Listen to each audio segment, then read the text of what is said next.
Okay, we are live with the charter school teachers. So, and I want to thank you all for joining me this evening to have this conversation. Hi there, happy to be here. Yeah, happy to be here as well. Okay, so why don't we go ahead and get started with a little background on how you became teachers and what your earliest teaching experiences were. Okay, I'll jump in there. So I started, I guess my first official job for a school district was during college in Santa Barbara, and I was a one-on-one special education assistant for a preschool student. And I was her one-on-one assistant. I did that for a couple years, and then later on, I was moved up to the Bay Area and was an ELD teacher, English Language Development Coordinator, for a year. And then I started my teaching career in Los Angeles after that, where I had taught in the public schools in LA for 5 years and then 3 years in a charter high school. And I think I got into teaching because it's like in my blood. I've always been drawn to kids and love kids. And my mom was a PE teacher. My grandmother was a teacher.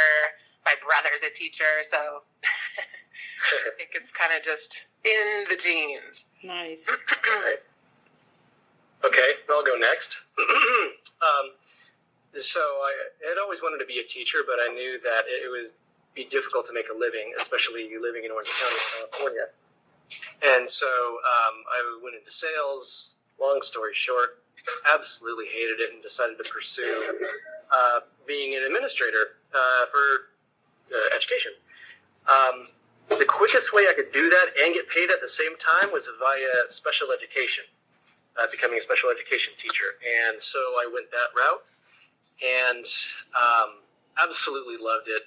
And I still do to this day. It's a wonderful job, and I have no intention of leaving it ever. I started at probably the worst possible time you could be a teacher. That was when all the housing crisis hit, and so I started in the public education system, and I was laid off every single year for 6 years until finally I had the opportunity. A friend of a friend knew somebody in Germany, and interviewed and got the job as a special education teacher in northern Germany. Was there for 4.5 years. Absolutely loved it. Had a child. Decided we should come home and be closer to family. Part of my family was in Texas, so I went and I spent a year in Texas. Absolutely hated it, and ended up coming back to California, where I was at a public school in Texas, but I also spent some time in a charter school, a short period of time in a charter school there. And now that I'm back in California, through all the interviews that I did, public and charter, the charter school was the one that offered me the job, and so that's the one I took. I have one question for you. So the years that you were getting laid off, what were the years of that? Oh, I knew you would ask. I want to say the 2004-2005 school year was the first school year I taught. It's either that or 2005-2006. I don't have that in front of me right now. Okay. Those were the pink slip years, right? Where every teacher would get a pink slip at the end of the year, at least the new teachers. Mm-hmm. Yeah. All right. Great. Well, I'll go next. So I guess you could call me an accidental teacher. I never really saw myself as that growing up. My mom was in the country she was raised in. But I pursued acting and drama and fine art, drawing and painting. And for whatever reason, lack of, mentorship or lack of skill, a year after graduation, I realized I needed to sink or swim. My portfolio was kind of weak. Wasn't getting a lot of clients. And then just somebody mentioned to me, you make a really good teacher. And they gave me they defended their statement with a couple of reasons. And I thought, you know what, maybe I should give this a try. So I went back to school, went back to Cal State Long Beach. A couple years, got my credential. Thought I would never make it. In fact, I thought of quitting many times, especially during student teaching. but somehow I made it, and I got hired into the Santa Ana Unified School District as a middle school teacher. Even though I had a multiple subject teaching credential, my first job was 5th grade, but after that it was 7th and then 8th grade the year after. And I was always teaching English language arts to ELD populations. English is a second language, so having to use a lot of scaffolding and differentiation, a lot of visual realia to get the kids to understand, especially when it came to building their prior knowledge. So then I traveled to the Middle East for 3 years, and I was teaching art to Kuwaiti boys out there at an American academy, run by Kuwaitis, but staffed by Americans and Canadians. And I taught art because over there they just looked at your degree and they said, well, obviously we're going to hire somebody who's an expert at what they know. So we're not going to hire you to teach language arts or history. We're going to hire you to teach art. So that's what I did. I taught elementary boys for like 3 years there. And when I came back, I just hit the pavement looking for work when I came back to California, and interviewed at many schools, academies, public schools. But this charter school at LAUSD picked me up, and I've been with them ever since for like going on 6 years now. And I teach 6th grade English language arts and ancient history, and I've been doing that for 5 years, last 5 years now. So all in all, I've taught for going on 12 years. Okay, great. So tell me a little bit about what you experienced that was good and bad in public education. Good and bad. Well, the pay is better. And the pay better for the public schools or for the charter schools? Pay is better for the public schools, at least in my experience. And as far as the benefits and the access to unions and everything that they offered, it was better. What was not better? Let's see. I would say the freedom to be a teacher. Mm-hmm. That's probably the one thing that stands out as far as charter schools are concerned. The difference between the two. What was preventing you? Preventing me from teaching? Right. What was getting in your way? That's a loaded question. I would say the rigor of the state tests. Teaching to the state tests, especially in Texas. Day one, there was a chat with all the students that they have to take a test in May, and boy, oh boy, you better prepare for it. That was pretty extreme. And I'd say the paperwork load is also bigger and different, because I would say that the public school system is a lot more litigious. And so every breath had to be documented. Obviously it's an exaggeration, but I mean things where like I would have a schedule of when I work with my students, and I had to write down these specific times. Like if I was working with a child from 8:30 to 9:30, I couldn't just say I worked with this child from 8:30 to 9:30 because that's not genuine. They want to see 8:31 one day, and we stopped working at 9:28 the next day, or that same day. And so just there was that. There was I even had principals tell me to stop teaching to the IEP goals and start teaching to the state testing. I actually had 3 times where that happened. Every time I just pretty much ignored it and fought back because the IEPs, the IDEA is a federally mandated law. And so I knew I would always have, the federal government to back me up if, something went wrong with that. And for our listeners who might not know what those acronyms are. Okay, IEP is an individualized education plan, so a special education student has a plan where they have goals and services to work on, not just their areas of need, but also to teach them to work with the disabilities that they have. IDEA is a federal law that's an acronym that basically says that these students have rights. And it was all started with the Americans with Disabilities Act. I don't know how far into all that you want me to go. Yeah, I'll link all that. That's fine. I just Okay. for the passive listeners.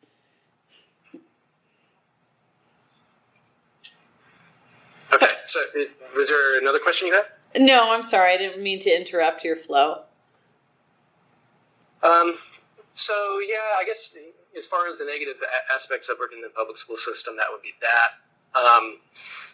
When I was in Germany, it was a IB school, an international baccalaureate school. And they have a specific way of doing things. And long story short, I bought into the whole thing. I'm a total Kool-Aid drinker of that. I think it's a fantastic system that works very well. And the school that I'm at is an IB school, and that's part of the draw for me in even applying to the school, because I think currently right now the IB, the International Baccalaureate, is doing things right. And so being able to be a part of a school like that, you're able to teach in that way. Sorry, that was my phone. And that's all. Okay. How about the others? Do you want to jump in on this? Yeah, go ahead and repeat the question. So it was basically, what did you see as the good things and the bad things from your public school teaching experience? Okay, so I just want to clarify as well. Are we talking public school versus charter school? Right, yeah, I'm going to go into charters next. Okay, just because charter schools are public schools. So I've also taught in private schools, so I just want to make sure we're talking about what we're talking about, because they're publicly funded, so they're... Right, let's call them traditional public schools. Okay, perfect. Better words. Okay. So the good and the bad of just a regular public school. Or do you want me to compare the two? We'll get into charters next. Okay. So yeah, for public schools, I taught in LAUSD, which is the second largest school district, and I was so blown away by that experience when I first started, and just so many things blew me away. The downsides would be just the schools, especially in an urban district like that. The schools are often huge and crowded. So we had a 3-track school, which is basically 3 schedules going throughout the year, and it's basically 3 schools in one. So a certain number of kids would be on track A, a certain number of kids track B, a certain number of kids on track C, each with different calendars going through the year. So you had 3 school years going on the same campus. And for example, at graduation time, our principal, we had one principal, he would do the ceremonies 3 different times for 3 different schools, really. So that was just, there is a lot of research that smaller schools are better. You're better able to accommodate students. There's other benefits to it. So that just felt like very, like a factory experience, a little bit. Of course, we all made it as, the best possible experience that we could. But I'd say that was a downside, just the size of it. And then, like our previous teacher was mentioning, just the scriptedness of your, all the bureaucracy and the red tape and the paperwork. Right. Every day it's a new program that we have to check off the boxes, and we're doing all these, there's just so many, whether it's countywide or statewide, federal, it's just all coming down at you. And it's a lot of paperwork. It's a lot of bureaucracy. To piggyback on that too, the textbooks are actually literally scripted. Yes, I was going to just go into that because that was really what I thought was challenging. Like our reading program, was a federally, someone in some university, and, they created this reading program, and it was scripted word by word, sentence by sentence, minute by minute. So it was an hour and a half block of language arts, and you had to stay on this script, and you couldn't budge from it.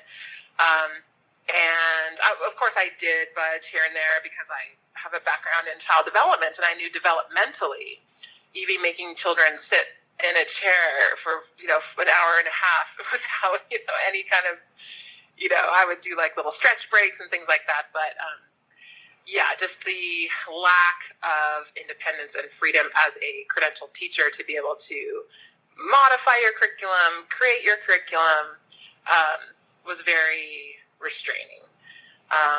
So that I'd say would be a downside.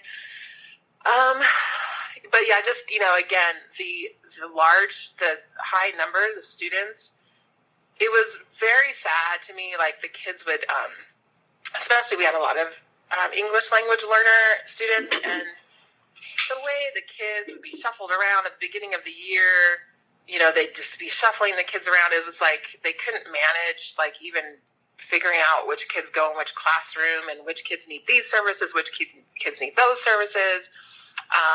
For example, one of my classes had 24 boys and 2 girls. That's just absurd, So that's it. Just, you don't have the ability to really fine tune, I thought, or at least at that school.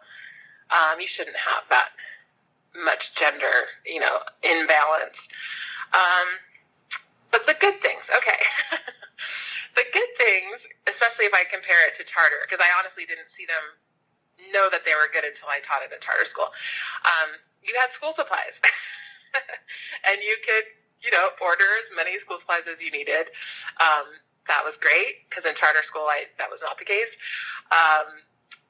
Union, for sure, the union. And that's more about the negative of the charter that I experienced. But just being able to have that backup, somewhere to go to when you had questions, you felt much more secure and much more empowered, definitely empowered, because at a charter school, we can go into that later, you are very much just at the whim of the principal, we'll get into that later. But, so yeah, the union was definitely a plus. I think the pay was a little bit better in LUSD than the charter. I think that's it, unless you want me to expand on anything I talked about. No, that's great. Let's turn it over to the third teacher. Cool. So I echo all these things, obviously. I don't know. In my not too humble opinion, I would say what's wrong with public schools are basically 3 things: a lack of options, compulsory education or the system, and Common Core standards. I'll just go into briefly what I mean by that. I think when you have a few people in Sacramento or DC deciding what is good for the nation, or what 3 or 4 main kinds of things are good for the nation, and then of course different states can pick different curriculum based on the Common Core standards, it takes education out of local communities, and I think it creates, I could be wrong, but I think it creates a sort of attitude and culture that schools become a place where you drop your kid off in August and pick them back up in June, all freshly pressed and ready to go for the next grade level. And that's why you have that documentary, Waiting for Superman, because we actually think of teachers as supermen and women. That no matter what's going on in your community or at home, the teacher's going to fix it academically and behaviorally and emotionally. And so the idea of what a teacher is able to do inside the classroom is never discussed in politics, in media at all. It's usually about unions and resources and how much teachers are getting paid, and those are important issues. But so I think the system making a couple of decisions for all, it's really unhelpful. I think there needs to be more of a localized movement to create, well, at least, I guess what I was going to say, having more options. I mean, there are several children. All kids need to be educated in the basics and fundamentals of language arts and math. But there are many children, sadly, that cannot do the four-wall, one-door, 30 tables and chairs setting. They just can't do it. Whether they're on IEP or they're a SPED kid, or they can't handle it, and we kind of drag them through the system, kicking and screaming through education, when they would belong in maybe somewhat more of a Montessori setting or a different setting. But unfortunately, compulsory education doesn't allow for different kinds of learning abilities or habits, and so you have to pay money. You have to go to a private school that a lot of people can't afford, or Montessori, and then of course you have the families that maybe they don't have the resources, or they don't have the knowledge about what's best for their kid. And as the first teacher was sharing about our litigious society, it gets very sensitive. So we can't really even suggest anything to these families who we think maybe they would do better somewhere else, because we could be running into some legal trouble.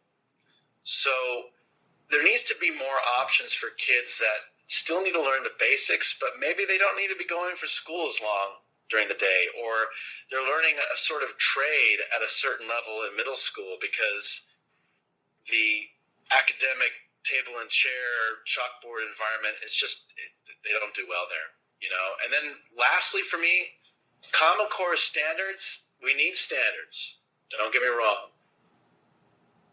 But have you read some of these? It's like what I actually decode as a fluent English reader and writer. I think, I haven't published any books, but I think I do pretty well.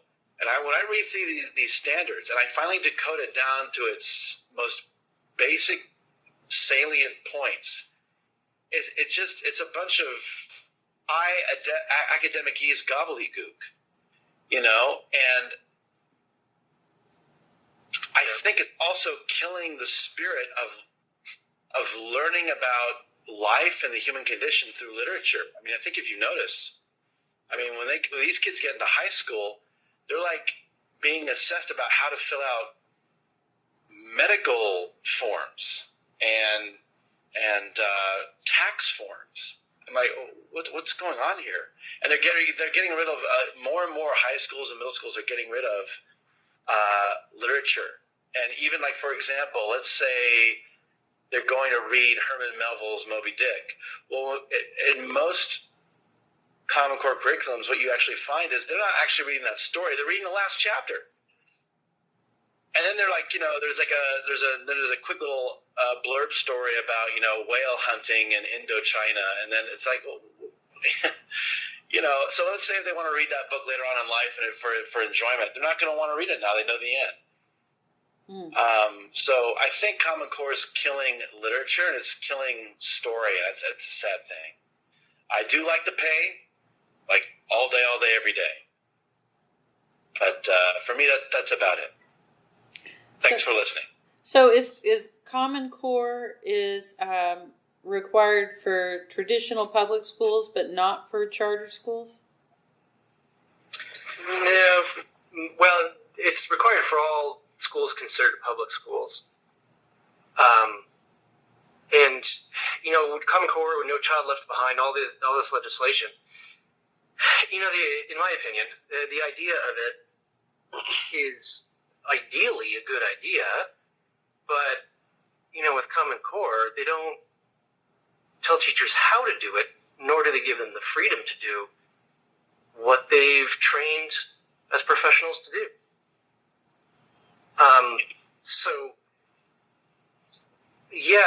What the third teacher was talking about, absolutely, that it's such gobbledygook, it's such nonsense to actually, and it steals the soul out of teaching, which is something you can't put in a textbook. It's so important to give these kids to care, and you can't do that if you're reading from a script. And that's what Common Core does. And even No Child Left Behind was doing that as well. It's just not realistic. Going back to the whole IB way of doing things, I'm attracted to that because I'm allowed to be a teacher. And I'm allowed to inspire my students, and I'm allowed to not stay within this boundary. In Germany, I was at a private school, and so it was basically, they hired me because I was a professional and had a master's degree in special education, so therefore, we trust you to be a good teacher. Now go teach. And comparing that to the traditional public school here in the United States, you can't do that. Charter schools, the school I'm at is an IB World School, and so I'm able to work within the IB frame. And so, that's I guess my 2 cents on Common Core and some of the legislation as well that has been throughout the years. Yeah, I'll just add also, I've heard excellent things about the IB, and it's the International Baccalaureate. That's what. Yeah, I've heard that is phenomenal. I've just from teachers, students, families. Well, it's sorry to interrupt. It just gets me going because, like, when I was in Texas, the school there was a public school, and they so badly wanted to do things that were ingrained into the system of what the IB is currently doing, but they couldn't go too far because they had to stay within the script. And so it was so frustrating to see, and in the end, it didn't work. The school that was just not a good school. Yeah. Can I mention something about the script really quick? Sure. Is that cool? So what I like about the script is that teaching is a very overwhelming profession, and many times you find that you're creating resources from scratch while the train has already left the station, and you're, grading papers and all this other stuff. So it was kind of nice when I came into teaching in 2007 that Open Court, which is what we use, which I don't like, but they had a script. And so obviously, when you're looking at it, I knew, like, I don't want to be a robot, but I knew that I had a skeleton to work from, and then I would just make it my own. And at my public school, that was okay. I mean, they weren't, like, making sure I was dotting every I and crossing every T with the script. And then when this charter school, they also have a script. Our curriculum coordinator bought a Common Core content curriculum from New York called Engage New York. Sadly, it was for English-only students, and I have ELs. But at least it had a script. It had lessons like what you're supposed to do, like, I do, we do, they do, you do. Yeah, that was very helpful. And, I've had freedom in both cases, at the charter and the public, the traditional public, to make the script my own. I didn't have to be married to it. That's all. And I'll jump in. Jenna, is this okay that we're just jumping in? Oh, yeah, go. Okay. Yeah, I want to say, like, what I came across that I thought was the best of both worlds, because I agree with you, that not having any sort of lesson plans for you is daunting. But then having everything scripted out word by word can feel limiting. I had one of my best friends start teaching at the same time I did in the year 2000. She was in a Los Angeles public school. But it was a small school, and it was in a wealthier area. And when I was able to visit her school and observe her classroom, what I was so impressed with, because it was both of our first years teaching, so just comparing the two, because I was in a very low-income school and humongous school. They had, at her school, master teachers that set the curriculum. The master teachers at their school, would meet. They would set the curriculum. They would, they were the ones approving and creating the curriculum. So it was not so out of the box where it's a purchased, curriculum from Engage New York or Open Court, but it's from the teachers there on the ground at the school who are masters in their field. And I witnessed my friend, she started teaching with her lessons, brilliant, beautiful lessons, scripted out. I mean, just day by day, Monday, Tuesday, Wednesday, Thursday, the whole entire year and quarter and chapter, and I was so jealous. I was like, oh my God, that's awesome. Like, you are just getting like the best curriculum that you could possibly get while you're a first year teacher. So you're learning from the best, and I was very impressed with that. And I would say that I think is the ultimate that I've seen is, instead of being totally left on your own, like you said, to reinvent the wheel, because how many times have teachers had to create like the same lesson plan for, the same book? But between giving nothing and between giving something out of a box that's so scripted from outside of your school district, outside of your school, that I just loved the master teacher concept of those teachers who have been tried and true. Maybe they've been at the school 20 years, taking feedback and creating like a masterful, beautiful curriculum that, again, I don't know if she was like 100% had to adhere to every, line of it, but it made the school is very successful. The school was a very successful school, and I just thought that was a great kind of middle ground or the ultimate way to. That's a cool model. Yeah, cool model. Just wanted to chime in with that. And it empowers the teachers. I think that's the other side of it. It's I think a strong school is a school where the teachers are leading, where the teachers are empowered, where they're not just cogs in a wheel and you're just replaceable. When the teachers are empowered and they're creating curriculum together, it's so dynamic. It's just awesome. So. Yeah, I think if you had more schools where you had more teachers and less administrators, or maybe the teachers are also the administrators. Right. There's less of a disconnect about what's happening in the classroom environment and what's good for the entire school. Seeing the forest for the trees. There's more. Definitely. Yeah, for sure. Okay, so let's switch gears and talk about your charter school experiences and what I know you've already kind of touched on it a little bit, but let's delve into it a little deeper, since you've already kind of talked about the lack of having unions, which I understand that some charter schools actually do have unions, but perhaps in the situations with the three of you, it's not available at your schools. I'm not positive about that.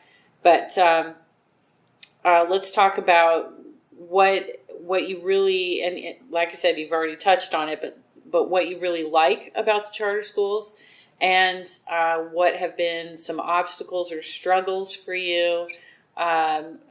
Maybe touch on how is parent engagement different in the schools compared to public schools or traditional public schools.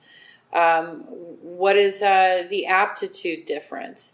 What sort of resources do you have at charter schools that you maybe didn't have at public schools, or vice versa? Yeah, well, my charter school is absolutely perfect. I'm kidding.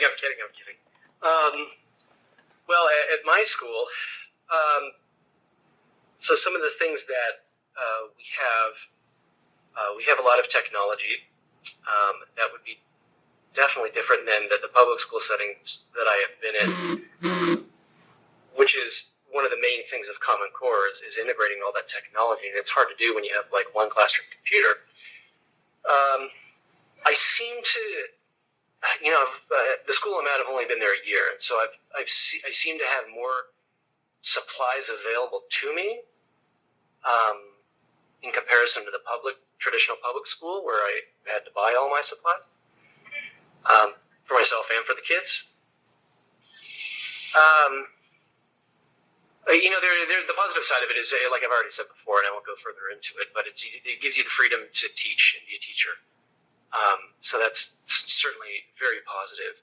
Parent engagement is different. The school that I'm at is in an area that's a huge melting pot. And so one thing that really stands out is there's such a mix of ethnicity as well as ability and socioeconomic status at this school. It's a really good mix.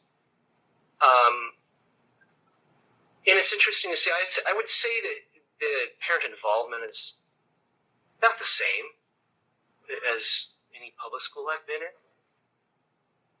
in. Meaning more or less? Well,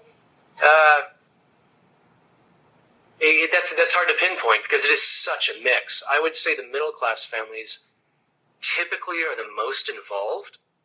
I've been in very poor areas and haven't had much parental involvement for whatever reason. I've been in middle class areas where there's been a lot. And then weird thing is when I was in Germany, it was a very wealthy group of people. And they were very similar to the low socioeconomic status where they're not involved for whatever reason it was.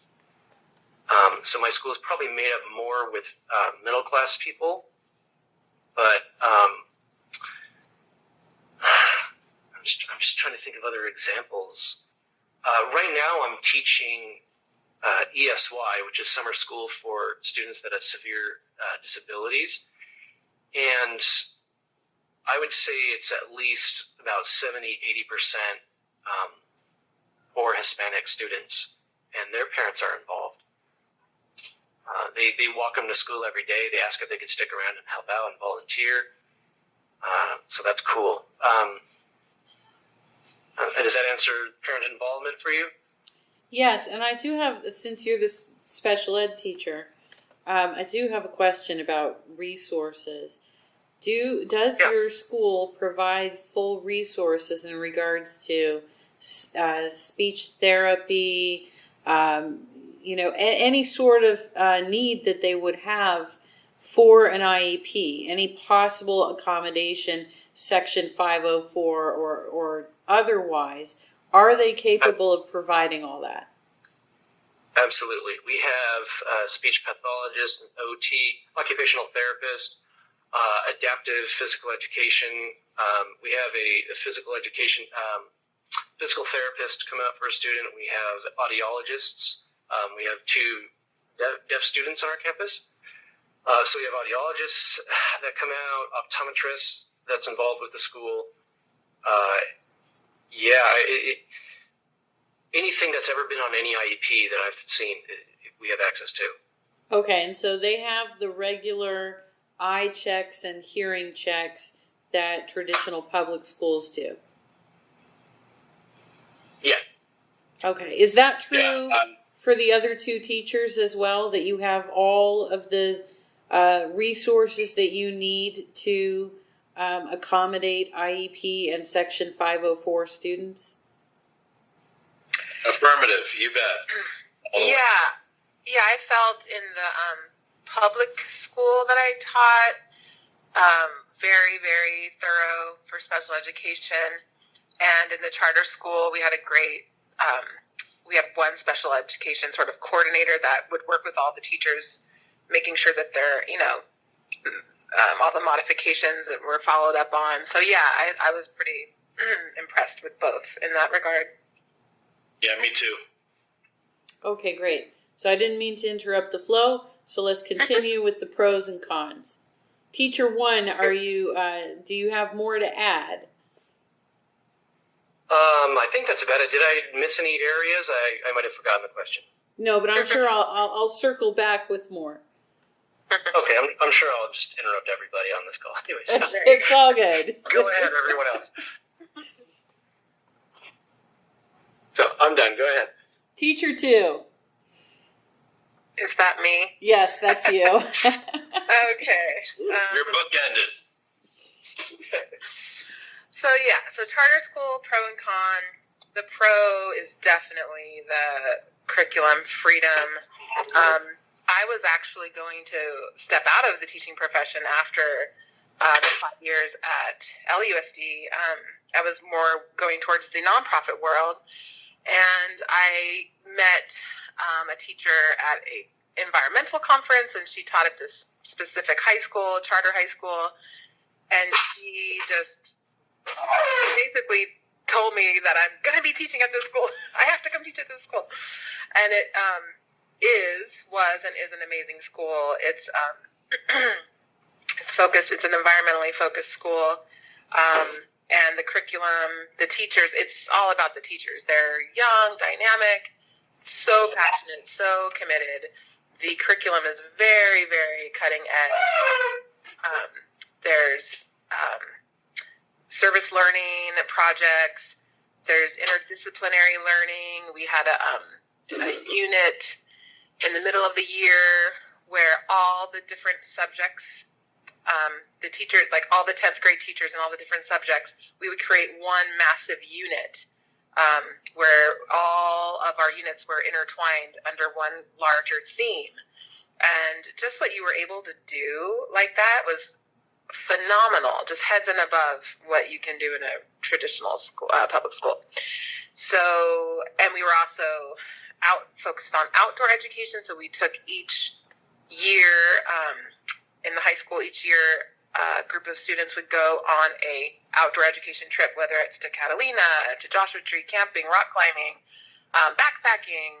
And again, these were experiences that the specific population of children would not have been exposed to. It was literally life-changing, like in what I was able to witness for a lot of those kids. So the curriculum, for sure. Curriculum freedom, the ability to try cutting-edge curriculum theories, and that's definitely a plus. But then on the same token, I would say a negative was that a lot of the times I was left on my own, which I liked, but at the same time that could be overwhelming because I had to create my entire curriculum outside of that interdisciplinary unit that I was talking about earlier. So let's see, other pros. It was a small school. That's not, unique to charter schools, but I do like the small school. Some of the challenges were, that charter schools are limited in some ways. For example, many of them don't have developed sports programs, which I thought was a shame because we did have some sports teams, but they weren't anywhere developed like a traditional public high school would be. And we would just be like scrapping, figuring out uniforms, and everything was just kind of scrappy, put together. And the teachers were the coaches, and so I felt like, that's kind of unfortunate that these kids don't get that great kind of aspect, because in the public, traditional public high school, there's more programs that are like entrenched, and they're just sort of like running on autopilot. Whereas charter schools, a lot of them are new, a lot of things are being figured out, developed. And I'm going to say that's another con of charter schools is the constant change, the constant turnover. They close down much more than traditional schools do. When I started teaching at this particular charter school, we were in the back of a church, so we were, just makeshift classrooms. We had to. That was very challenging because these buildings were not set up as a school. And then a year and a half later, we transitioned to another campus, and that was constantly being like renovated. So I know that schools go through a lot of growing pains when they start. And so because charters tend to be newer, that's another challenge that I've seen a lot of. And charter schools just shut down in the middle of the year. And what do these students do? They got to figure out where to go to school. Let's see. And also because there's not as many, teachers in charter schools, you have to wear more hats. So there's just not as many personnel. You're going to be running the student council and the yearbook, and there's so many things that the teachers are asked to do at a charter school because they just don't have the extra, like the support personnel, I guess I would say. Yeah, let's see. Pros and cons. See, one thing I also just remembered would be the at-will employment. So, you're not necessarily protected by any. I mean, yeah, I have a contract, but it's at will, so they can let me go tomorrow if they wanted to. So, Exactly. right. That's a So little under- if the principal of your school had a personal beef with you, they could make a case and fire you. Absolutely. Absolutely. Yeah, and I would definitely say that is one of the biggest cons, is that you don't have a union, so it's completely, like you just said, the principal can do whatever they want. And you could, have a job one day and not the next. And I was going to say something else. That could be a blessing in disguise, though, if you think about it. I mean, I know you have more to add there, teacher, too. Oh, yeah. But all I was going to add to that is that, and then I want to give the floor back to you. No, go ahead. No, but no matter what school you end up at, you have to really have a real heightened sense of self-awareness about what kind of kingdom you're marching into. And, you can't really tell right away. Only time will tell. Right. But with time, I think you'll find whether you're working for the mafia or if you're working for, like, a good, solid group of people. Some might have some mistaken philosophies about what to do or a book that they want to teach their kids, but for their intentions are good, and that's a good place. Right. And the only good thing about a public school is that we have a union, but I mean, so what? You're working at a school where maybe the administrators don't want you there. Is that really the kind of environment you want to be at? Mm-hmm. Whereas at a charter school, if they have an axe to grind with you and their character, their integrity is not up to snuff, and they're going to make it very difficult for you there to work, then leave, man. I mean, that's just where I see it. So yes, the union is an issue, but I want to find a school. I want to work at a school where even if everybody differs with me on every philosophical or political level, they see the good in me, they see my strengths, Yeah. and they celebrate them, and they see my value, and they celebrate me. They want me to do better and stick around, regardless of the differences. So that's where, for me, the union, it's like a non-issue for me. Just kind of bloom where you're planted, and if you're working for the Godfather and he wants you out, leave, To sort of add to that, I was in Germany, and I don't know what you know about out there. Everything is a union, and they are strong. I did see some negative things with it being a little over unionized. It was nice in the sense that my job was secure. So if I accidentally said the F word in front of the entire school, I know I won't be fired. To make light of it, but there were a good handful of teachers there that needed to go. They were just coasting for retirement, and they were getting in the way of progress. Thank you. And so it was frustrating because if the school had to make a paper trail of all these things, and the only teacher that they were able to get rid of in the entire history of the school was a teacher who bought alcohol for her students when they went to Spain on a field trip. And so you had to break the law, and so yeah, I mean those are really low. Those are really low bars. I mean, when you whether it's suspending or expelling a kid because they bring a weapon or sell drugs, I mean, if we get to set the bar low for teachers or students, then you're going to have mediocrity is going to creep in. We had a teacher. He's a nice guy. He's in his 60s. And he actually agreed on many levels about the state of education, what's wrong with it, but he was just stubborn. He was unwilling to take direction from the many resources and help that he was getting. And I mean, because we just so happened to work at a really good, healthy, an untoxic environment with great leaders, great leadership, who are not perfect, by the way, but they're good in all the places they need to be. They did not renew his contract, and I'm kind of glad they didn't. And I have no animosity to this individual. He just, you have to be very flexible and be willing to grow when you have weaknesses as an educator.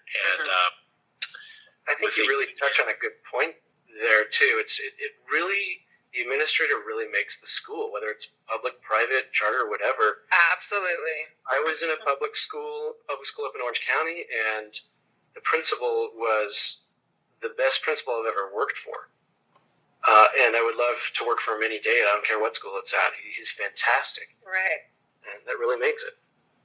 Absolutely. It's the principal sets the tone, and the school culture. It's really makes or break. You know, it's whether you like your job or not. Just completely depends on if the culture is toxic or if it's positive and empowering. And that certainly comes from the top, from the principal.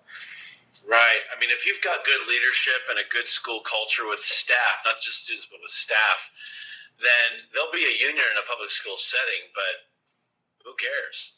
I mean, there's no Substitute for that. There's no fearful need for it. But I'm lucky, you know, I ended up at a good charter school. There might be some bad ones, I'm sure there are. Wow. Or you could, like I experienced at the charter school I had, the principal that I started with was amazing, inspiring, phenomenal. And then 2 years after I started, we got a new principal, and it was totally different. So, and that's when teachers were fired, and we didn't know why they were fired, and it was like all these like hush-hush policies. Like teachers were like disappeared. Like we never heard from them again. It was like, so there's a balance there, you know. There really is a balance between the at-will employment and the over-unionization. Yeah, I think unions in California are so, in the United States, are so important. Anyways, that's all I have to add. Yeah, because I totally see your side too. The side that, you know, the older, some of the older teachers that, you know, clearly their heart's not in it anymore, and you know they're stubborn, and it's pretty much impossible to fire a teacher at a unionized school. So there's pros and cons to both. Yeah, for sure. But I will also say at the charter school, the board, I was kind of amazed. It's a publicly funded school, so shouldn't there be a publicly elected body overseeing it? And that's another issue that I would say is a con, because the board, I'm trying to remember, does the principal just choose the board? That's what it seemed like the case in our charter school, and I really felt that again, it was like not empowering the teachers, not empowering the families, not empowering. It was like this board that I think the principal chose. They would make all the decisions, versus, you know, in a unionized school, the union would be in talks with the administration. So I think there should be some type of public oversight to charter schools. I don't know how that would look like, but I don't like how that it's some mystery board that makes all the decisions. And while it's publicly funded by taxpayers, we you know, there was no public oversight of a charter school. Right. That actually was going to be my next question. I don't know if you. Oh crap! I'm going to have to edit that part out. Teacher number 3. I thought I was going to mess up, but you did. Teacher number 3. I don't know if I gave you an opportunity to address this particular question. Yeah, not really. The other 2 teachers did a fine job. I mean, to me, it comes down to because actually, I don't really feel like I'm working at a charter school, to be honest, except the fact that there does seem to be more freedom for me to use the filter I've been given, that I've been designed with as a teacher, to teach in the style that I want, with the techniques that I want, as long as they follow along with the curriculum and the standards. And a case in point, when I first walked in, I'm like, okay, crap. You know, I was hired late in the year. It was like October. I had a couple textbooks, and I'm like, oh, seriously, these textbooks, Mifflin? Are you kidding me? Like with this? Like, yeah. But if you can think of something better and you can justify it, use it. And I'm like, wow, that's great. That's so awesome. That's how it should be. But I can just as easily see myself walking to a charter school where you have some, and it's always boils down to the cult of personality, some stickler for some curriculum, and it needs to be scripted. You need to follow the script, to the last detail. I can see that happening in a charter school too, because they can do that. And if they want to make your life miserable, if you don't follow along, they will. Right. But I just happen to work with a really good bunch of on fire, passionate, good-hearted, good-souled human beings, and I'm really. So, and for me, my funding for my budget for supplies, it never seems to run out. Of course, maybe I'm not ordering as much as I could. We've got technology, and I also hate the whole thing. Things are always in flux and changing for the sake of progress. Every 2 or 3 years, let's adopt this, let's adopt that. So charter schools can't escape that. For whatever reason, they're still kind of. I think still sucked into the public school mentality that if we stand still for longer than 3 or 4 years, we're gonna spoil. We're gonna stagnant. And to me, and I mean, this is my opinion, if you find something good that works, that's tried and true, that's not based on technology, because technology can update itself and change over time. That's fine. Change the technology used in the classroom. That's great. But how are you teaching the students? How are you managing the classroom? What content are you using that works? That's to me, that's the kind of stuff that never really tends to change every 3 or 4 years. That stays around a long time, but unfortunately, you get this new psychological journal article published, or this expert says, or new brain science says that kids' brains learn this way, so now we're going to do. Remember whole language learning from New Zealand back in? And what happened to that? It's gone. It's all gone. The fad. Yeah. What's So the buzz now? Growth mindset. yeah. So charter schools, sadly, are still kind of wrapped up in that too, and I think that's because most schools in America are lost. They don't know what they really. They want to serve kids, they love education, but they can't boil it down and define it into concrete definitions with teeth, unfortunately. And everybody's on a different page. My colleague that I work with, and this would happen in a public school too. I mean, same boat. I teach English, she teaches English, but I tend to think that Tom Sawyer, Treasure Island, The Old Man, The Sea, these are rigorous, old, classic, tried and true novels that every middle schooler should have read by the time they graduate.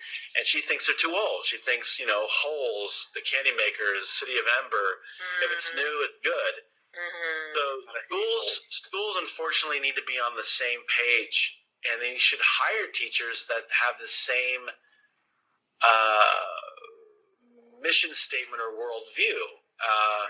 And instead, we're all over the place. And I think that's one of the big problems with public education. It's been that way for decades. You go to like 10 different teachers, and you ask the question, what makes a good education? What makes a well-educated student? What should a good education produce for a citizen in America? And they'll all give you different answers. I think that's a problem. Absolutely, and I think this is why charter schools are so popular nowadays. I'm certainly not a charter school evangelical or anything. I just want a job. But what it boils down to, I think, is that this is my opinion, and I have nothing to back it up. But the litigious society, where, like you were saying, Teacher 3, that it's people want cold hard data that says this works, and it's hard to do that. Because it gets to a point where you have to show that this works on a test that's given in May. Right. And it's like that cartoon that has a fish and an elephant and a tiger and a bird all next to each other, and it says, okay, the test is you have to climb that tree. That's not who we are. That's not what the human race is. Yeah, and I'm all for science. I love science, of course. But when you turn the education profession into a purely scientific endeavor, you turn the students into these sort of like data spit out machines, computers, and that's missing the point. We do need data, but these are human beings. We need to teach the whole human being, and encourage them and help them grow up to be, respectable, self-disciplined young gentlemen and ladies and whatnot, and not have a test every 4 weeks and assess the data and then reteach. Give me a break. Right. Anyway, that's my little. That's it for now. Well, you made a great point in Teacher 3 when you mentioned the difference between Holes and the Huckleberry Finn, Tom Sawyer stuff. It's teaching should be, what is the point? What am I trying to teach? And then the teacher is then given the freedom to select the information that will get them to that point. For some, that's going to be the book Holes. For some, that's going to be Tom Sawyer. And so that's the one positive thing about charter schools is that you, depending on what school it's at, you do have the freedom to do that.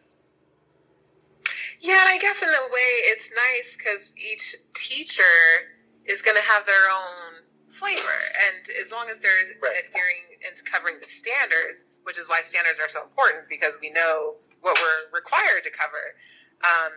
Each teacher is going to have their own flair, and I remember one teacher at our school, a baseball fanatic, like just baseball. But that was like his thing. So like the kids, you go into his class and it's going to be wall to wall baseball, regalia, and I don't know. I think teachers are going to bring themselves to the job, and I think it's part of a quality education is just having all those different experiences of the different unique characteristics that each teacher brings. I agree. Here's an interesting thing, though. For example, we had this book, World Without Fish.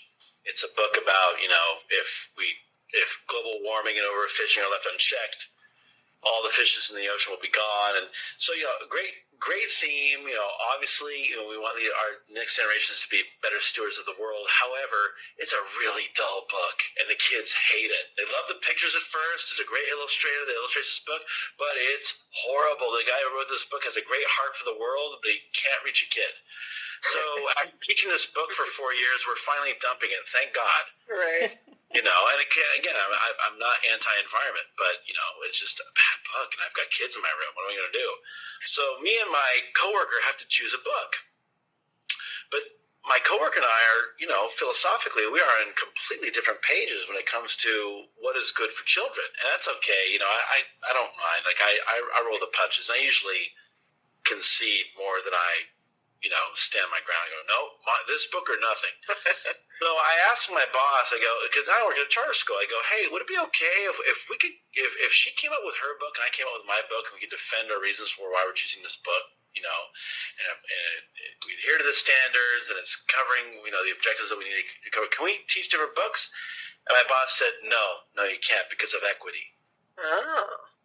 And I didn't bother to really ask what she meant by that, but I kind of knew it was sort of like it was a dead end. Like, okay, yeah, equity, because equity. All right, fine.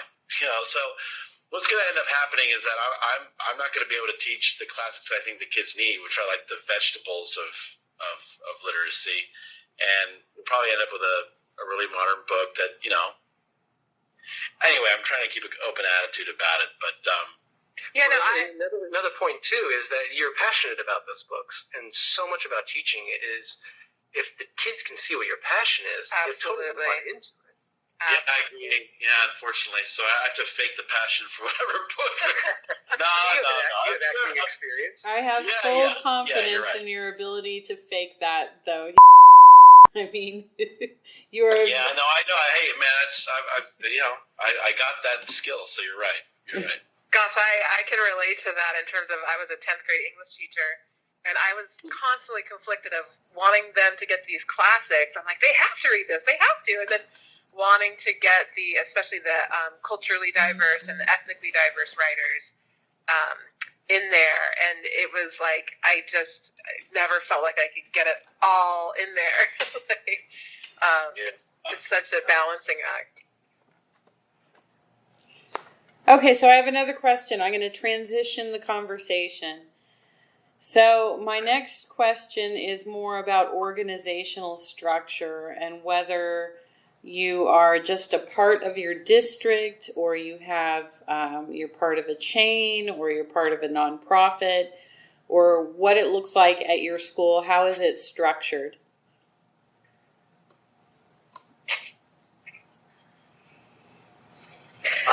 Well, a lot like Teacher Two said, we have a board and an executive director that's like a superintendent. And then we have a principal who runs the school. The board makes decisions for it's. The charter I'm at has two schools, so there's an elementary and a middle school. So the board and the director oversees both of those. Then each school has individual principals, and then each grade level has like a grade level lead. Does that answer the question? Partially. So, okay, so those are the positions within. Now, are they directly employed by like the public school district in your area, or is this like a nonprofit, or what is it exactly? Oh, God, I don't know. Yeah, I was thinking that too. The charter school that I taught at, I can't say 100% that it was nonprofit, and I don't know. I thought it was, but I never saw that in black and white, so I can't say for sure. We had an ED, an executive director of our school. We had a principal. We had a board, and then I believe we were underneath the school district, not the immediate school district where we were, but a neighboring school district. I think that's how it was. Somehow we were like part of that school district. Gosh, I wish I knew better, but I don't know those exact details. Well, we're not for profit. I know we don't charge anybody anything. That's all I know. Yeah. What do you mean you don't charge anybody anything? Like tuition, right? Tuition or anything like that. But that doesn't mean that you're a nonprofit, because you are getting public funding. So for each student, and the number of days that they're in their seat, you get public funding for that student. And however the school is set up, they could take that funding and siphon it off into profit. and Yeah, I guess that's the point. I really am not familiar with all of this. I know that each child is considered to be worth a certain amount of money, and when they're in the seat, the school gets that amount of money. Right. But that's honestly the extent of my knowledge. Yeah, I don't quite. I guess I don't understand how the for-profit charters. How can they pay their teachers and be making a profit? So I don't know how that works. Just from public funding, how can they be making a profit? I don't know. Teacher 3? But they are. That's a documentary I want to see. Yeah. The economic side of this business of education, for sure. Yeah. I can't really add to that, honestly. I think that question's above my pay grade, to be honest. Well, I think this is sort of a problem with charter schools. I think is that they assign each kid a certain amount of money, and it's not realistic to do that. Well, don't public schools do that too? Yes. Public schools. It's ADA funding. Yes. Correct. So, just to kind of give you Uh-huh. some background on the question, in the last conversation that I had with teachers, Green Dot schools came up, and Learning for Life came up. And these were organizations that are nonprofits that are providing charter schools, chains of charter schools.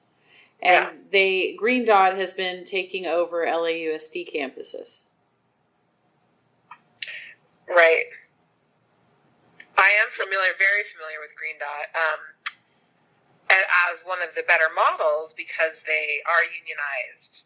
At least the last I was involved with them. That's what I read as well, is that they are unionized.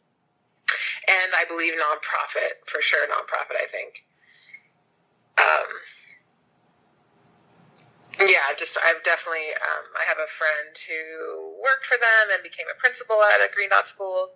I've heard great things about it. I haven't recently, in the past 7 years or so, had any updates, so I can't speak more than that.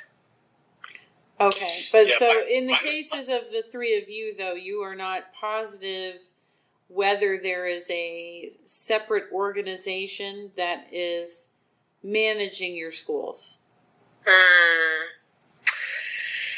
Not that I'm aware of. Well, I know the school that I taught at, the charter school that I taught at, began as one charter high school, and it's now branched.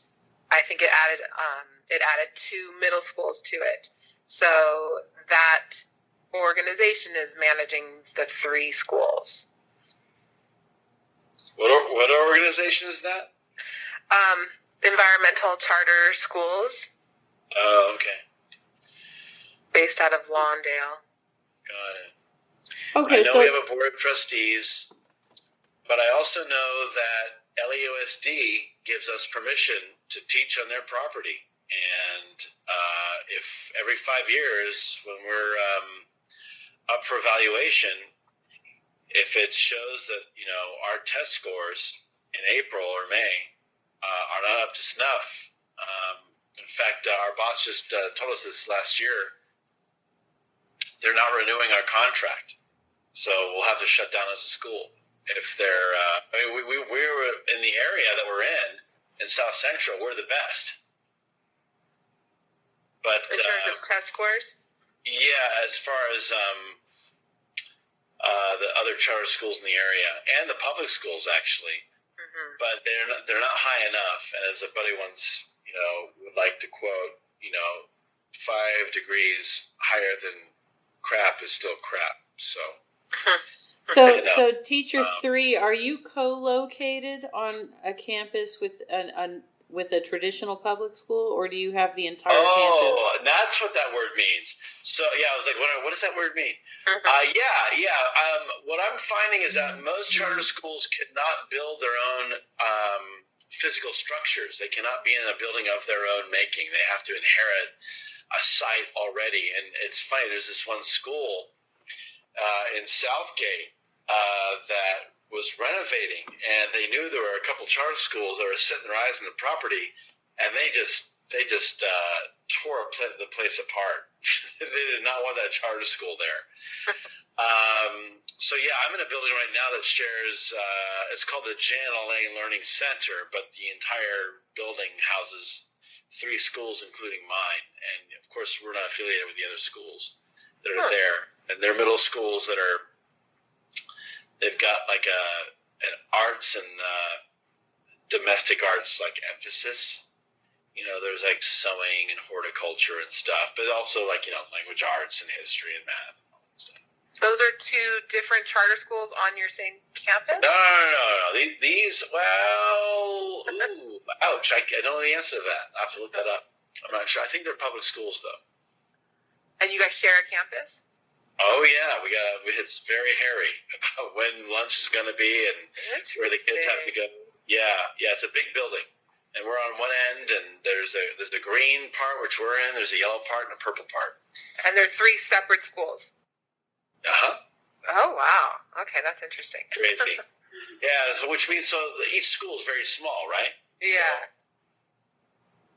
wow. Yeah, so there's an elementary, a middle, and a high. And they're all in different locations. And they're all doing the same thing we are. We're sharing a building with a different school. We don't do that. We have our own building where I teach. There's a lot of schools that have closed down in this area where I live, down here in San Diego, because people are staying in their houses and there's no kids. And so schools have closed down. The school my son goes to is Montessori. They took it over. He's only 4, but they took it over. It was a public school at one point. The school we're at now is owned by the school district, but they shut it down because no one was going to school there. They're just starting gentrification in that area, so that'll probably change. The middle school bought the land and built their own school. They want to do that with a high school too. They haven't gotten around to that yet, but they're in the talks for doing that. When I was in Texas, I was in the Dallas area, and charter schools were popping up like you wouldn't believe. Dallas area, the North Dallas area is growing rapidly, and there's a lot of Chinese investors coming in. A lot of the schools were saying, "Oh, look at us! We're going to teach you good Chinese or Mandarin," and they were just throwing up schools as fast as they could. And it was, I remember going to a job fair there, and you could tell where the good charter schools were because that's where they had big lines, and the other ones were like a used car salesman was trying to get you to apply for a job at their school. See, that makes me think those are the for-profit ones that are just being, because I know the for-profit clusters of charter schools that are failing, that don't do well, that are scandalous, they tend to pop up in certain cities or, like you said, in certain states where there's some shenanigans going on. They use buzzwords, international and Mandarin, immersion and stuff like that. Right. And they're in it for the money. Exactly. Texas is horrible. Don't ever go there. I hated it there so much. Well, when the three of you have a chance, I would definitely recommend listening to the part 1 of the series, Educate Me. Yeah, definitely. Because a lot of the teachers that I had over on Sunday expressed a lot of the same things that you're expressing to me today. And they also discussed immersion schools, what you're telling me about right now. Yeah. So I think it would be an interesting conversation for you to listen back. What's remarkable, Jenna, is that I've taught for like 11 years, and whether you voted for Trump or Barack Obama or whoever you worship in politics, it doesn't matter where you fall on the political spectrum. If you're a teacher and you teach long enough, everybody relates to everybody in the field. They might come up with different solutions or draw different conclusions about what's to be done, but make no mistake, we all relate about what the problems are. And it's just bizarre. It's like the only, I haven't worked every, career in the world, so I can only speak from my own experience, but it just seems like the only profession where there really is a compatibility with any kind of philosophical or differing political mindset, because you can't be in denial. It's just right there in front of you. Right. So then on that note, because I think we've gone an hour and 18 minutes, so I think I'm going to give you guys maybe 10 more minutes. On that note, what are the solutions? How do we take the pros and the con and get rid of the cons? The pros from both areas, from traditional public schools and from charter schools. How do we bring this together and improve the entire public school system? Oh, God, that's a good question. I could take a stab at a couple things. There's a couple large Los Angeles high schools that were public and they turned into charters. Is it Woodland Hills High School and Palisades High School? It's not Woodland Hills. There's one. It's like the top-ranking high school in the state. It's in the valley, and it's a charter. It was a regular public school, and it transitioned to a charter. And then I know Palisades High had also transitioned to a charter.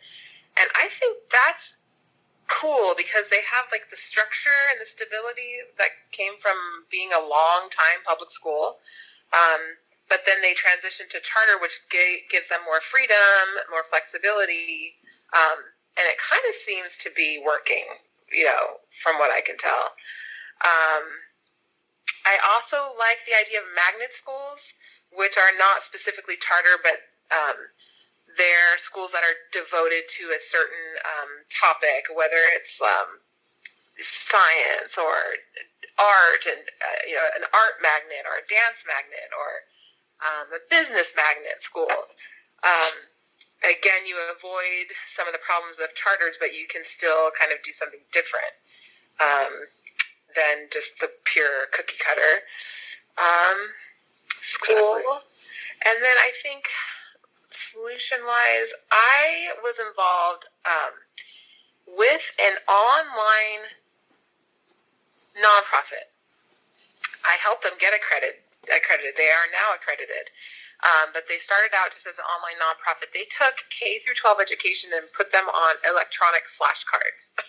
The whole entire curriculum, K to 12. And I was on their board for a while, and I helped them write a charter of a hybrid school, which would be half online and half in these learning centers, which were more like local tutoring centers.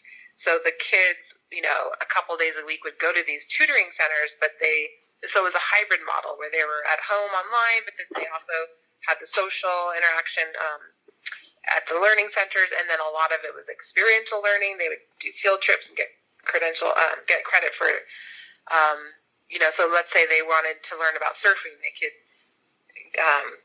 go join a surf club and they could get some PE credit for that, kind of really outside the box thinking. And that charter was not approved from the school district where we presented it, but I think more of those kind of options are exciting, more innovation, because I do think things will be going more towards online. But yeah, as an overall solution, that's a big question. I have a lot. Trust me, I've thought long and hard, and I have a lot of ideas, but I can't think of one overarching solution.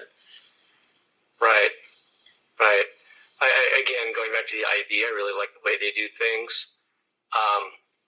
To give you an example of how they do things, there's a lot of trust that's put on the teacher.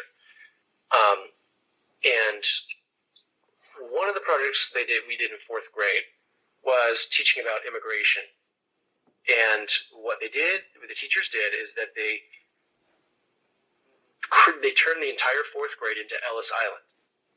And they gave students different sort of scenarios in their immigration. And they had other classrooms be the people checking them in and working them through the process at the immigration centers. And so this helped kids understand not only immigration, but America and how the foundation of it. Mm-hmm. And so it was, these projects and things that were so impactful and really helped fourth graders get a deep understanding of what this concept was. The problem with that is that you can't measure that as succinctly as reading from a book and then giving them a paper test and say, okay, is it A, B, or C? And that's another thing.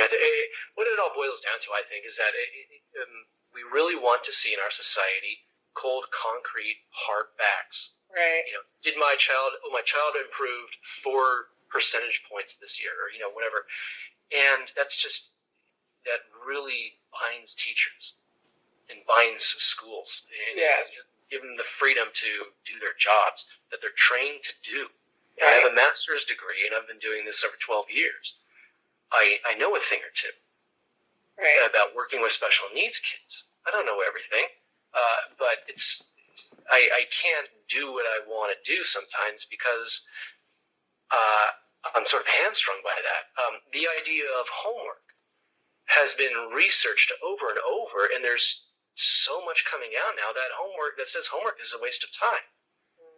Out of Finland, they say that kids who play end up sharpening the skills that they learn in the classroom, and so they put an emphasis on play because they're able to take what they've learned in the classroom and apply it to real life situations. and then they have real life situations when time comes to learn things in the classroom. Right. In America, we're a very litigious society, and so I think that has gotten in the way of education. So Definitely. I think, overall, improving schools, I think, is well-trained teachers, teacher empowerment, teacher-led curriculum. That's probably where I see the strengths. And not so much like you're saying, top down and mechanized and teaching success. right. Yeah.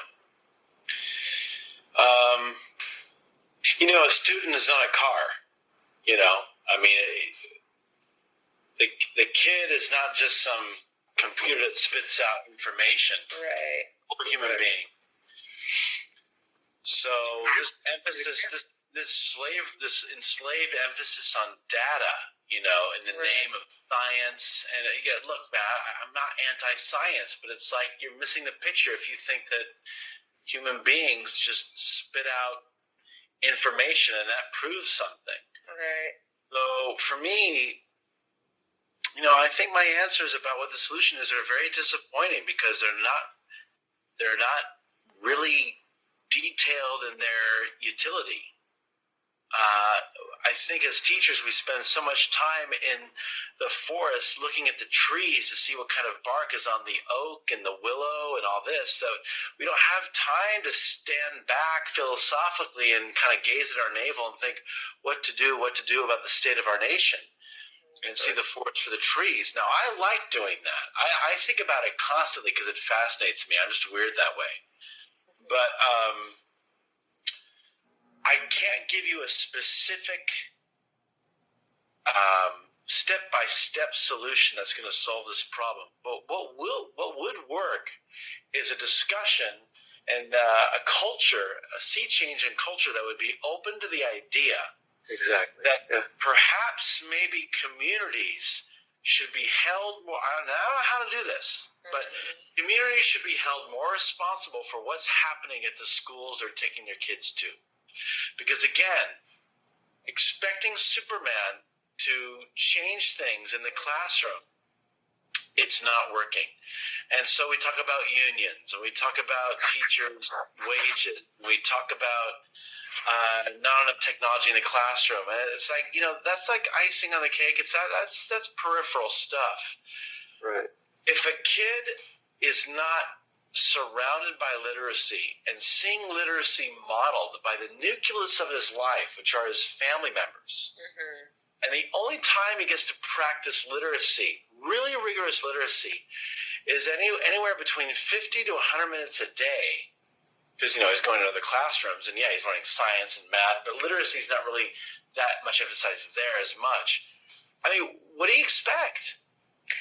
What do you expect out of our nation, especially kids that are like 5 grade levels behind? So for me, you need to have a discussion about what the role of the teacher should be or what they're actually capable of doing. It's great to see movies like Dangerous Minds and The Freedom Riders and get, tear in your eye and, quiver in your liver about, it's so great, it's so beautiful. But then you actually get in there and you're like, holy crap, dude, I'm in D-Day right now. I'm sorry, I can't save the world here. This is crazy. There needs to be a discussion about different options, because right now we have, we've heard this before. We have, one size fits all. Yeah, but if we're going to have compulsory education and we're not going to get rid of it, which I actually think we should get rid of, but a lot of people think I'm horrible for saying that, then if we're going to stick with this, then we should have a variety of compulsory educations. We should have a Montessori option everywhere you look in this country. We should have a classical education model everywhere you look. Or Teacher One, what was your model that you really like? IB. I think model. Yeah, we should have a trade school model. And when I say trade, I'm not saying let's throw these kids away and they can be a really good janitor. No. Teach kids trades in such a way that not only they're an expert in their field of how to be a good carpenter or a plumber, but they approach the craft as an artisan, you know. And they take pride in it, you know, not like, you know, when my parents hired Glenn next door, you know, our neighbor when I was, you know, in the 90s. And, yeah, he knew what to do, but he had no pride in his work. And, like, he did a horrible job in their kitchen. You know, nobody could fit their fingers underneath the drawers, you know, because he didn't leave enough space, because he didn't measure properly, because he didn't care. He didn't take pride in the work that he was trained to do. He probably went to DeVry or something. This is what they do in public schools in Germany. By fourth grade, which I think is a little too early, by fourth grade they determine whether you're going to go into a trade or whether you're going to go study to be an engineer or a doctor or something at university. Wow, by fourth grade. Wow, yeah. Okay. So listen, maybe by fourth grade it's a bit intense, but honestly, I've heard of that. I think by sixth or seventh grade it's good. And then listen. Then, if the family is like bothered or tormented by this choice or what's going on, the kid can test out. If the kid wants to reach, and there are other options to that. I'm oversimplifying it, but But you see what I'm saying? Like nobody's I mean, and look, we're in America. I mean, people go back to school all the time. People go to community college all the time and go, you know what? I need to get my shit together and go back, and they do it. You know, they do it. Yeah. So. But, you know, there's no one's talking about that. Every time education comes up, it's about unions, technology, teacher wages, and Right. like it's so shallow. It's so shallow. Well, you mentioned a couple things. One of you, I don't know which one was just talking. I'm teacher 3. Teacher 3. That reminded me of something urgent and passionate that for improving education is, for me, top of the list, and that is early childhood education. Hell yeah. Oh my God, you talk about The second most important person hired into a school besides the superintendent or the principal is the kindergarten teacher. They set the tone for the rest of their life. Absolutely. And even before that, how you're saying how kids are not exposed to literature, and once we have universal preschool, you know, I have also an early childhood teaching credential. So I've taught preschool and I've studied it, and I've seen early childhood education programs transform communities, not just the school, but the communities when they have parent participation. And the parent participation program, because a lot of times when we have fourth grade kids, let's say, and they have, there's certain problems at home, maybe there's domestic violence, maybe there's, nutrition is lacking in the home. If we have a dynamic, powerful preschool program that has parent involvement, parent education, you can address some of these problems so early on that you're just setting that child up for so much more success when they get to the grade school. So early childhood education, it's not even a budget thing, because studies show that the more you invest in education, the more return you get back into the economy. It's an investment. So it's not like, how are we going to pay for all this? It's going to pay for itself. It's going to reap benefits. And that's, again, I think that's such a problem too, is people they're like, what are you going to do with my money? I don't want you to teach evolution, don't teach science with my money. And so many fingers get caught in the pot, And so if you say early childhood development in preschool is something we should all pay for, people are going to want to see returns on that investment. And it's sometimes you can't just measure those things. Well, no, there's also what are they called? Guidelines, and preschool programs are assessed and credentialed and standardized. There's standards and best practices. So it's not like you would just do whatever kind of program you want. No, there definitely would need to be following best practices. But one other thing I forgot to mention is we need more counselors. We as anyone who's taught in the inner city knows, the challenges these kids face are immense, from PTSD, like I said, to violence and malnutrition. We just need more adults servicing these families. So more counselors, especially in the high school level. Oh my God. Just thinking of all the things that my students dealt with. So more support staff, more funding. For sure, more funding, smaller class sizes.